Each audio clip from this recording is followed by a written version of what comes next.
দর্শক আসসালামু আলাইকুম। দর্শক আপনাদের প্রীতীয় শুভেচ্ছা জানিয়ে শুরু করছি আমাদের আজকের প্রতিবেদন। তো দর্শক দেখতেই পাচ্ছেন আমাদের সামনে এক আপু দাঁড়িয়ে আছে, আমরা তার জীবনের গল্পটা শুনবো। তো জানবো আপু কেন আমাদের ইউটিউবের মাঝে আসলেন, তিনি কি বলতে চান।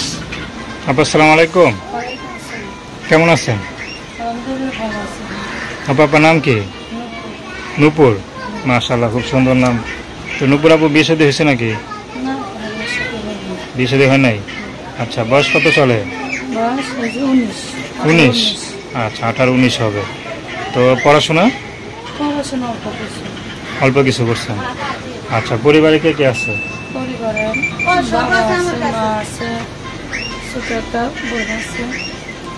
আচ্ছা, মা আছে, ছোট একটা বোন আছে, আর আপনি আছেন, এই তো?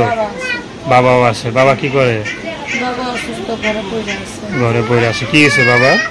ডাক্তার অপারেশনের কথা বলছে, এখন টাকার জন্য সেই ব্যবস্থাটা করতে পারতেছে না। আচ্ছা আচ্ছা, তো বাবা অসুস্থ। বাবা কি হয়েছে বললেন? বাবার অপারেশনের কথা বলছে ডাক্তার।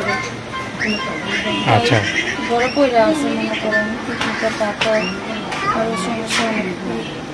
ডাক্তার অপারেশনের কথা বলছে, টাকার অভাবে করতে পারতেছে না।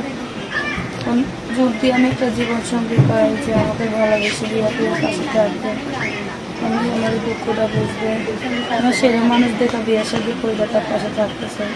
আচ্ছা আচ্ছা, আপনার বিয়ে শাদী হয় নাই? না, কোনো বিয়ে শাদী নেই। তো এই বয়সে তো বিয়ে শাদী ঘর করে মানে সংসার করে মানুষ বিয়ে শাদী করে। তো আপনি এখন করেন নাকি বাবার কষ্টের কারণে নাকি পরিবারের চাপের কারণে কোনটা? আমি করি নাই ভাই, যে বিয়ে শাদী করলে মনে করেন আমার বাবা অসুস্থ, মা এখন কাজ করতে পারে না, আমি কাজ করে আমাদের পুরো সংসারটা চালাই। আচ্ছা আচ্ছা, মানে আপনি কাজ করে পুরো সংসারটা চালান। তো আপনি কি করেন? আমি এই যে সেলাইয়ের কাজ করি। সেলাই কাজ করেন। তো আপনার বড় ভাই যদি থাকতো পাশে বা, তাহলে আপনাদের হয়তো একটু উপকার হইতো, ঠিক না? আপনাদের পাশে দাঁড়াবে তেমন কোনো কেউ নাই? না ভাই, আমাদের পাশে দাঁড়াবে সেরকম কেউ থাকলে কেউ আমি ইউটিউবের সামনে এসে দাঁড়াতাম। আচ্ছা আচ্ছা, তো কোনো কুল কিনারা না পায়া শেষ পর্যন্ত ইউটিউবের সামনে আসছেন না? আচ্ছা, তো এখন আপনার সাথে কীভাবে যোগাযোগ করবে? ফোন আমার সাথে যোগাযোগ করলে আমার নাম্বার আছে, সেই নাম্বারে ফোন দিলে আমরা পাবো। নাম্বার বলতে পারেন? হ্যাঁ, বলেন।